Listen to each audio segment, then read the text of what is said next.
Om Shanti. Good morning. बाबा ने हमारे पुरुषार्थ को इजी करने के लिए कई सारे नए नए तरीके बताए हैं। उसमें से एक तरीका है, बाबा कहते हैं कि बच्चे स्वराज्य अधिकार का अभ्यास करो। बाबा ने कई बार ये भी बताया है कि ब्रह्मा बाप ने कौन सा ऐसा अभ्यास किया जिससे कि उनको संपूर्ण बनने में मदद मिली। तो बाबा ने कहा कि ब्रह्मा ने भी रोज रात को दरबार लगाई, सभी कर्मेंद्रियों की मीटिंग की। इस चेकिंग के आधार से, स्वराज्य अधिकारी बनने के आधार से विश्व राज्य के भी अधिकारी बने। तो आज की मुरली का थीम या मेन टॉपिक यही है कि स्वराज्य का हम अभ्यास कैसे करें, स्वराज्य अधिकार होता क्या है और इसके क्या क्या फायदे हैं। तो बाबा ने आज 3 तरह के राज्यों की बात की है। वर्तमान समय संगम युग पर है स्वराज्य। सतयुग त्रेता का जो राज्य है, बाबा ने उसकी बात की है। फिर बाबा ने बात की है कलयुग और द्वापर का। तो काफ़ी इंटरेस्टिंग बातें इस मुरली में आज हैं। तो एक एक करके हम इन सबको पढ़ेंगे भी, सुनेंगे भी और अनुभव भी करेंगे। तो बाबा ने सबसे पहले याद दिलाया कि वर्तमान समय आप बनते हो स्वराज्य अधिकारी संगम युग पर, और इस स्वराज्य अधिकार के अनुसार इसके फलस्वरूप ही भविष्य में विश्व राज्य अधिकारी बनते हो। और एक इंटरेस्टिंग बात है कि सिर्फ सतयुग और त्रेता युग में हम कह सकते हैं विश्व राज्य है। उसके बाद द्वापर कलयुग में विश्व राज्य नहीं होता है, अलग अलग स्टेट होते हैं, अलग अलग देश होते हैं। फिर बाबा ने कहा कि इस समय जो स्वराज्य की प्राप्ति का अनुभव है वह भविष्य के विश्व राज्य अधिकार से भी श्रेष्ठ है। तो ये काफ़ी अच्छी गहरी सोचने वाली बात है। तो हम पूछ सकते हैं कि स्वराज्य की प्राप्ति का अनुभव इस समय क्या है। फिर बाबा ने काफ़ी इंटरेस्टिंग क्वेश्चन पूछा कि स्वराज्य की नीति क्या है। स्वराज्य की नीति क्या है, सतयुग और त्रेता की नीति क्या है और द्वापर और कलयुग की नीति क्या है। ये तीनों प्रश्न हैं। तो स्वराज्य की नीति है कंट्रोलिंग पावर और रूलिंग पावर से स्वराज्य को चलाना, यानी कि कर्मेंद्रियों पर अधिकार की जो नीति है ये स्वराज्य की नीति है।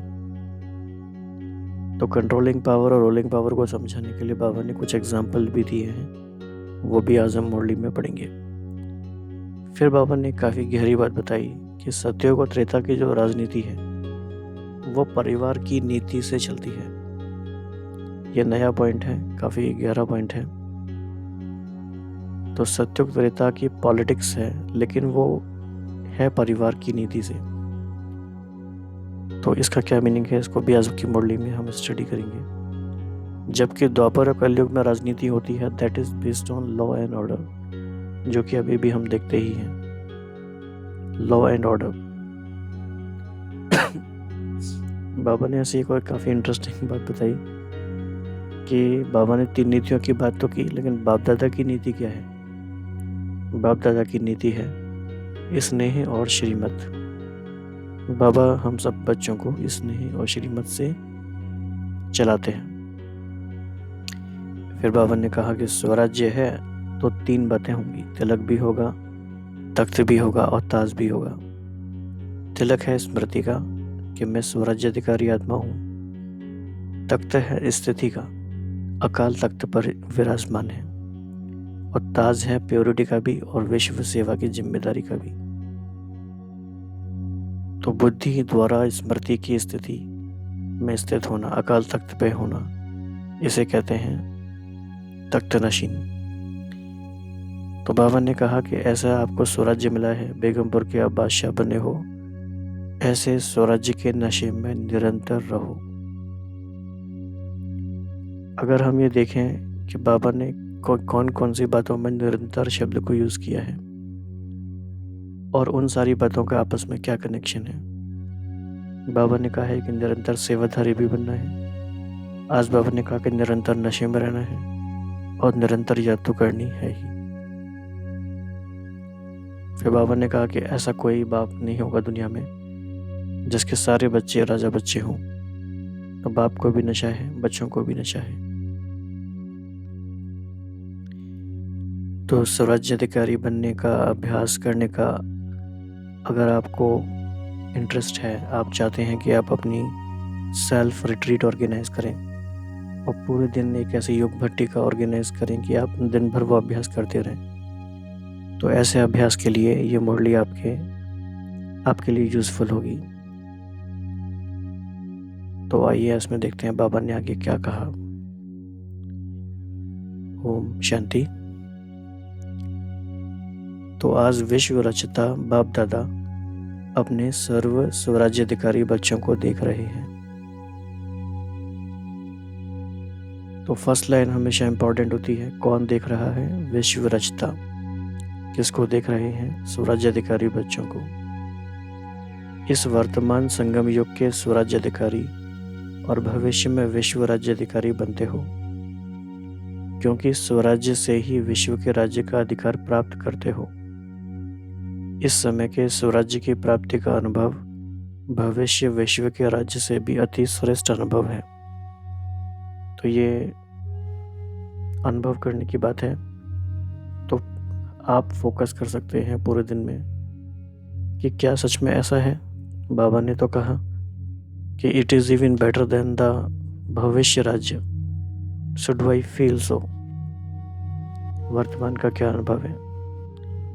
तो सारे ड्रामा के अंदर राज्य अधिकारी राज्य करते आते हैं।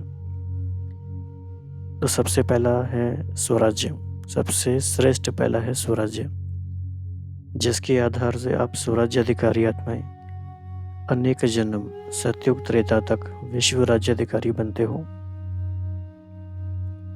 तो पहला है स्वराज्य, फिर आधा कल्प है विश्व राज्य अधिकार, और द्वापर से लेकर राज्य तो होता ही है, लेकिन विश्व राज्य नहीं, स्टेट के राजाएं बनते हैं। तो बाबा का फोकस आज 3 तरह के राज्य पर है, उसमें भी सबसे ज़्यादा स्वराज्य पर।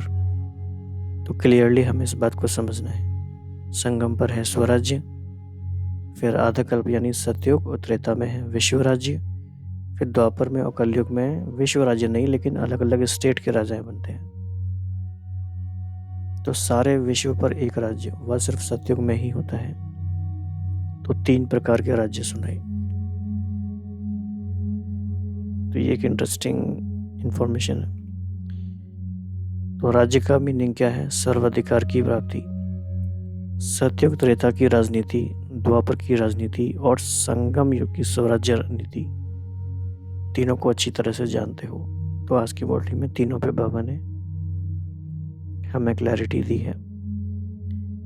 तो संगम युग की राजनीति अर्थात हर एक ब्राह्मण आत्मा स्व का राज्याधिकारी बनता है। हर एक राजयोगी है, सभी राजयोगी हो या प्रजा योगी हो, राजयोगी होना। तो राजयोगी अर्थात राजा बनने वाले योगी। स्वराज्याधिकारी आत्माओं की विशेष नीति है। जैसे राजा अपने सेवा के साथियों को, प्रजा को जैसे जो ऑर्डर करते हैं, उस ऑर्डर से उसी नीति प्रमाण साथी व प्रजा कार्य करते हैं। तो ऐसे आप स्वराज्याधिकारी आत्माएं अपनी योग की शक्ति के द्वारा हर कर्म इंद्रिय को जैसा ऑर्डर करती हो, वैसे हर कर्म इंद्रिया आपके ऑर्डर के अंदर चलती है। न सिर्फ यह स्थूल शरीर की सर्व कर्म इंद्रियां, लेकिन मन बुद्धि संस्कार भी आप राज्य अधिकारी आत्मा के डायरेक्शन प्रमाण चलते हैं। जब चाहो जैसे चाहो वहाँ मन अर्थात संकल्प शक्ति को वहाँ स्थित कर सकते हो। अर्थात मन बुद्धि संस्कार के भी राज्य अधिकारी। ये काफ़ी इंटरेस्टिंग लाइन है अभ्यास के लिए। जब चाहो जैसे चाहो वैसे मन को अर्थात संकल्प शक्ति को वहाँ स्थित कर सकते हो। तो दिन भर में हम ये अभ्यास कर सकते हैं कि हम अपनी संकल्प शक्ति को कहाँ कहाँ लगाना चाहते हैं।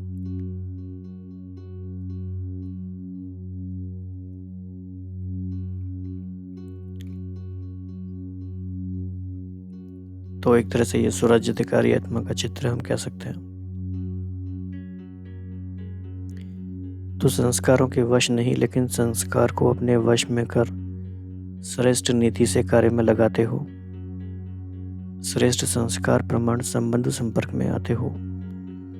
तो स्वराज्य की नीति है मन, बुद्धि, संस्कार और सर्व कर्मेंद्रियों के ऊपर स्व अर्थात आत्मा का अधिकार। तो ये हमारी फर्स्ट नीति या फर्स्ट पॉलिसी हो गई। अगर कोई कर्मेंद्रिय कभी आंख धोखा देती, कभी बोल धोखा देता, वाणी अर्थात मुख धोखा देता, संस्कार अपने कंट्रोल में नहीं रहते, तो उसको स्वराज्य अधिकारी नहीं कहेंगे, उसको कहेंगे स्वराज्य अधिकार के पुरुषार्थी।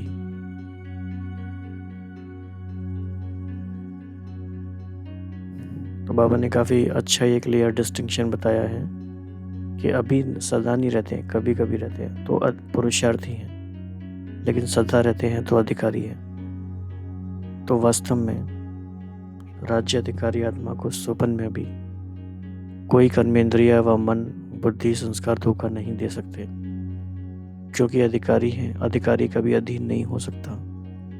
अधीन है तो अधिकारी बनने के पुरुषार्थी हैं।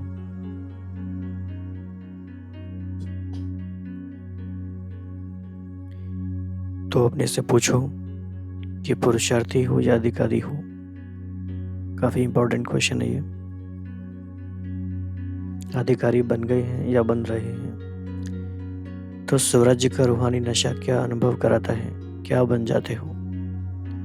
बेफिक्र बादशाह, बेगमपुर के बादशाह। सबसे बड़े से बड़ा बादशाह है बेफिक्र बादशाह, और सबसे बड़े से बड़ा राज्य है बेगमपुर का राज्य। बेगमपुर के राज्य अधिकारी के आगे यह विश्व का राज्य भी कुछ नहीं है।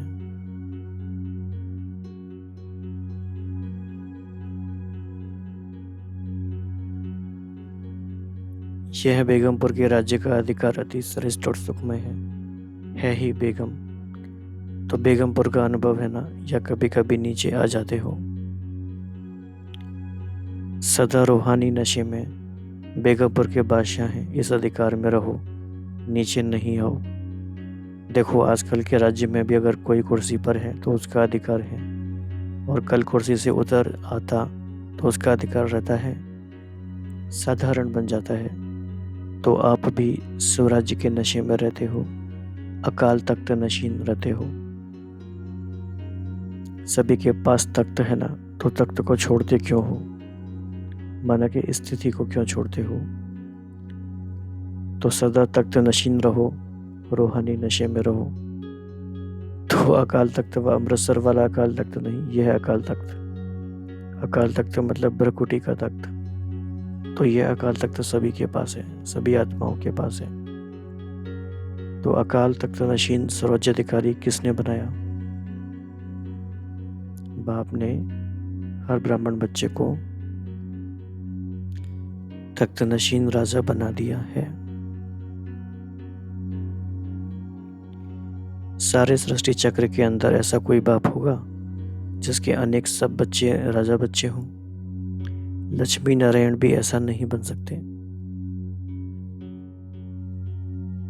यह परमात्मा बाप ही कहते हैं कि मेरे सभी बच्चे राजा बच्चे हैं। वैसे दुनिया में कह देते हैं यह राजा बच्चा है, लेकिन बने कुछ भी, सर्वेंट बने या कुछ भी बने, लेकिन कहने में आता है राजा बेटा। लेकिन इस समय आप प्रैक्टिकल में राजयोगी अर्थात राजा बच्चे बनते हो। तो बाप को भी नशा है और बच्चों को भी नशा है। तो स्वराज्य की नीति क्या रही। तो बाबा ने तीसरी चौथी बार इसको हमें बताया है फिर से, यानी बाबा का ध्यान बार बार इस बारे में है कि बच्चे इस पर ध्यान दें। तो स्वराज्य की नीति क्या रही। स्व पर राज्य, हर कर्मेंद्रियों के ऊपर अधिकार हो, यह है स्वराज्य की नीति।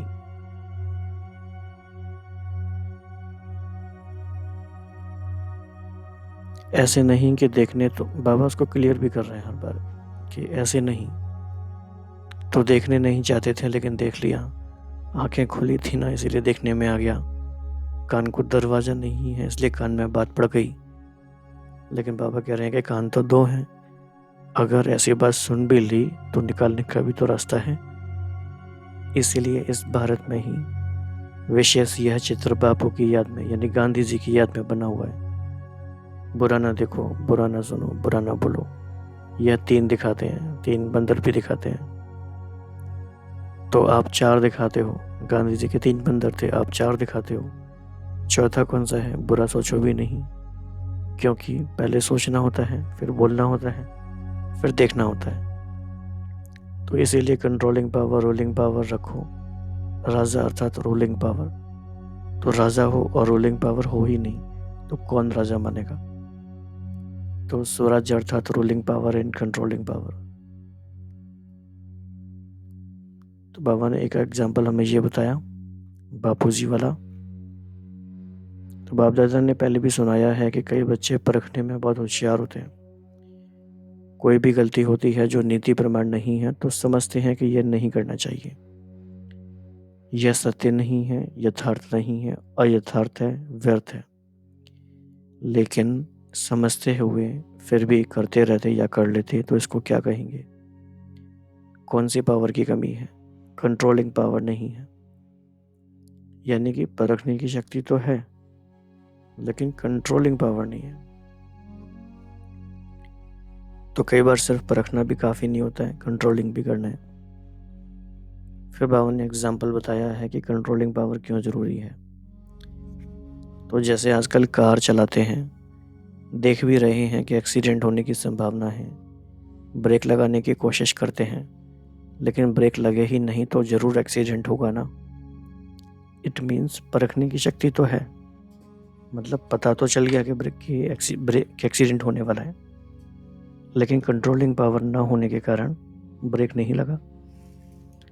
या फिर ब्रेक है लेकिन पावरफुल नहीं है और यहाँ के बजाय वहाँ लग गई तो भी क्या होगा? तो इतना समय तो परवश होगा ना, चाहते हुए भी नहीं कर पाते। ब्रेक लगा नहीं सकते या ब्रेक पावरफुल ना होने के कारण ठीक लग नहीं सकती। तो यह चेक करो। ऊंची पहाड़ी पर जब जाते हैं, चढ़ते हैं तो क्या लिखा हुआ होता है? ब्रेक चेक करो, क्योंकि ब्रेक सेफ्टी का साधन है। तो कंट्रोलिंग पावर का व ब्रेक लगाने का अर्थ यह नहीं कि लगाओ यहाँ ब्रेक और वहाँ लगे। कोई व्यर्थ को कंट्रोल करना चाहते हैं, समझते हैं कि यह रॉन्ग है, तो उसी समय रॉन्ग को राइट में परिवर्तन होना चाहिए। इसको कहते हैं कंट्रोलिंग पावर। ऐसे नहीं कि सोच भी रहे हैं लेकिन आधा घंटा व्यर्थ चला जाए, पीछे कंट्रोल में आए। बहुत पुरुषार्थ करके आधे घंटे के बाद परिवर्तन हुआ तो उसको कंट्रोलिंग पावर, रूलिंग पावर नहीं कहा जाता।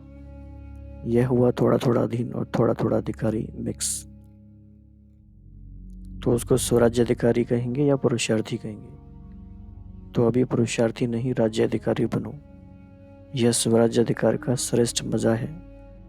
स्वराज्याधिकारी अर्थात सदा मौज ही मौज में रहना। मौज में रहने वाला कभी किसी बात में मौजता नहीं है, कंफ्यूज नहीं होता है। अगर मौजते हैं तो मौज नहीं है। तो संगम युग पर मौज ही मौज है ना, या कभी कभी मौज है? तो बाबा पूछ रहे हैं शक्तियों को, पांडवों को मौज है ना? तो समझा स्वराज्य की नीति क्या है और विश्व राज्य की नीति क्या है। चाहे प्रजा है, चाहे रॉयल फैमिली है, लेकिन प्रजा प्रजा नहीं, प्रजा भी एक परिवार है। तो परिवार की नीति ये है सत्युग त्रेता की राजनीति।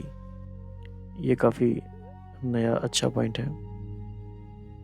राजा कहलाते हैं लेकिन राजा होते भी परम प्रिय पिता का स्वरूप है। काफी इंटरेस्टिंग लैंग्वेज है ये।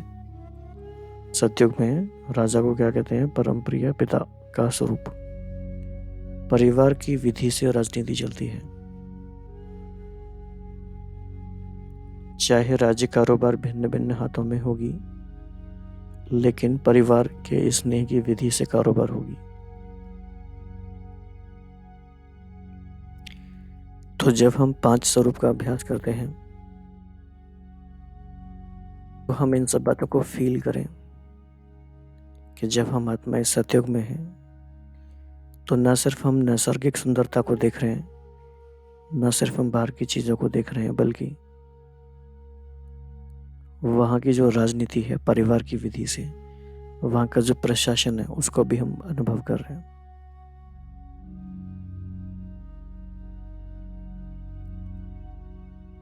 तो इसको फील करने की कोशिश करें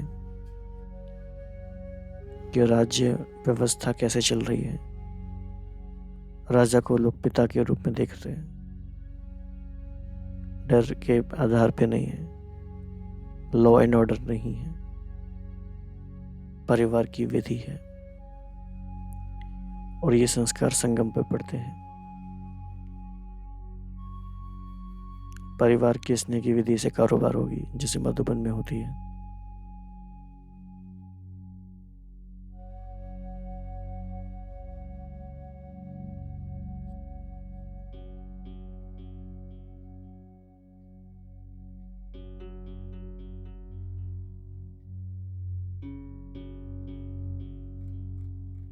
ऐसे नहीं कि राजा के पास बहुत धन दौलत हो और प्रजा में कोई को खाने पीने के लिए भी नहीं हो।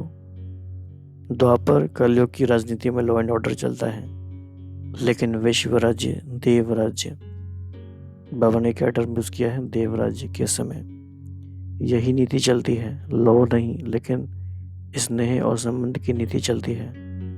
कोई भी आत्मा दुख शब्द को भी नहीं जानती, चाहे राजा हो चाहे प्रजा हो, लेकिन दुख शांति का नाम निशान नहीं। दुख क्या चीज होती है उसका अज्ञान है, ज्ञान ही नहीं। जैसे इस समय स्वराज्य के समय भी आपको बाप दादा किस नीति से चलाते हैं, स्नेह से और श्रीमत से चलाते हैं। श्रीमत पर चलते रहते तो कोई भी सख्त ऑर्डर करने की आवश्यकता नहीं है। अगर नीति को भूलते हैं तो स्वयं को कलयुगी नीति में चलाते हैं।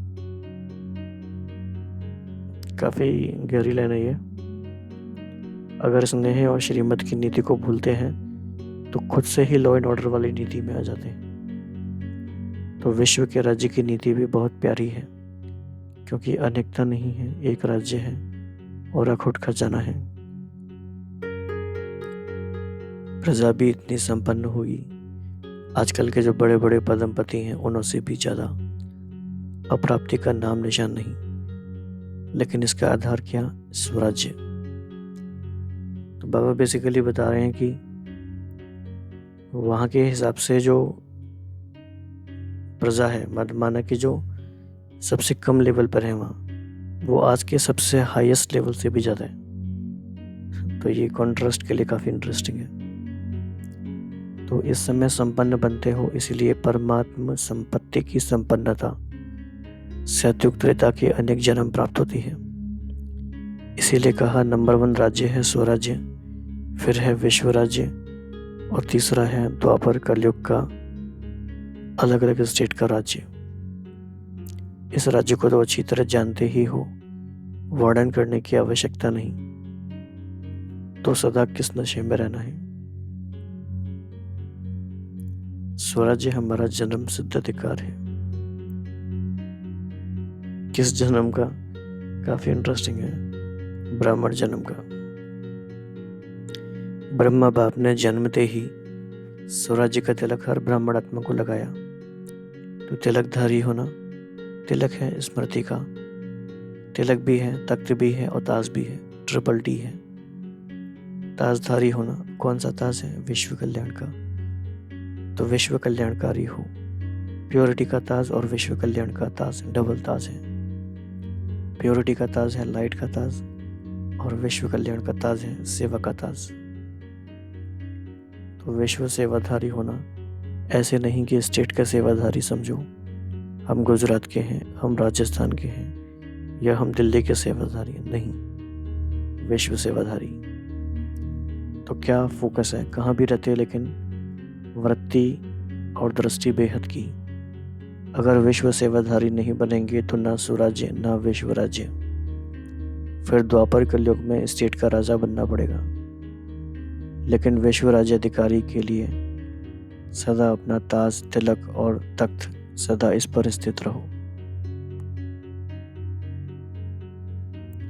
शरीर से तख्त पर नहीं बैठना है, लेकिन बुद्धि द्वारा स्मृति की स्थिति से स्थित रहना है। स्थिति में स्थित होना, यही तख्त पर बैठना है, और जो सदैव बैठ सकते हो। बुद्धि से तो सदैव बैठ सकते हैं, फिजिकली स्थूल में नहीं बैठ सकते।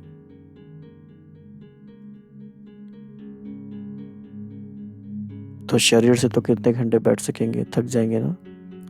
लेकिन बुद्धि द्वारा स्थिति में स्थित रहना, ये है तख्त नशीन होना। तो यह तो सहज है ना। तो स्वराज्य के नशे में निरंतर स्थित रहो। तो समझा क्या करना है? पुरुषार्थी नहीं, लेकिन अधिकारी बनना।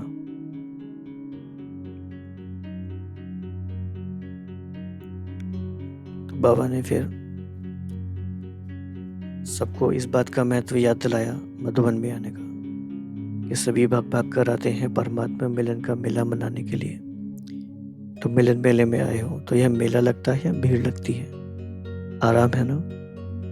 तो हम सब ने वो दिन अनुभव किए हैं। आराम से रहना, खाना, चलना सब आराम से है। फिर भी बहुत लकी हो।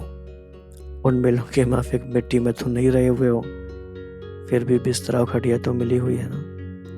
वहाँ मेले में जाओ, मेले में नहाओ तो भी मिट्टी, रहो तो भी मिट्टी, और खाओ तो भी मिट्टी साथ में आ जाएगी। यहाँ बच्चे आते हैं अपने घर में, नशे से आते हो। नशे में, किस नशे में आते हैं? कि अपने घर जा रहे हैं और बाप से मिलने जा रहे हैं। बाप भी खुश और बच्चे भी खुश। तो हाल में पीछे बैठने वाले सबसे आगे हो, क्योंकि बाप दादा की पहली नजर लास्ट तक जाती है।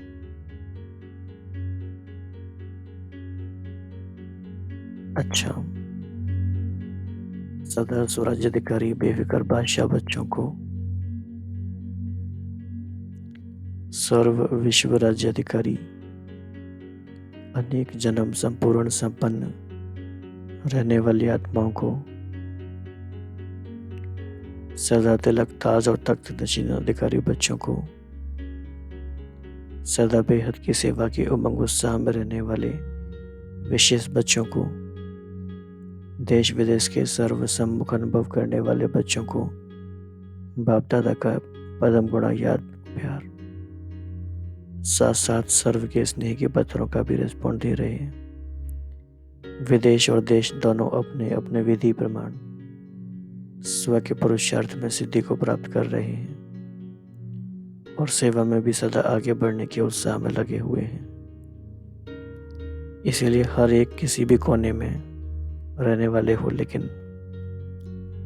उनकी याद, सेवा समाचार, प्यार के पत्र, स्थिति के उमंग उत्साह का समाचार सब प्राप्त हुआ। और बाप दादा सभी बच्चों को बहुत बहुत बहुत नाम सहित, हर एक की विशेषता सहित याद प्यार दे रहे हैं, और सदा इसी याद प्यार की पालना से पल रहे हो, उड़ रहे हो, और उड़ते उड़ते मंजिल पर पहुंचना ही है। वह ये कहें कि पहुंचे हुए ही हो। क्या बात है। तो याद, प्यार और नमस्ते हम सभी बच्चों का भी हमारे बेहद के माता पिता को याद, प्यार और नमस्ते। तो आज हमने स्वराज अधिकारी बनने का एक मॉड्यूल समझा। रूलिंग पावर क्या है, कंट्रोलिंग पावर क्या है, स्वराज्य की नीति क्या है, सत्युक्तता की नीति क्या है, और द्वापर कलयुग की नीति क्या है, और बाप दादा की नीति क्या है।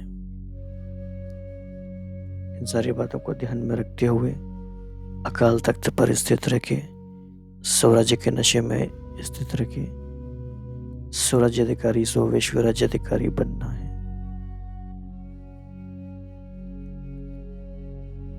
ओम शांति।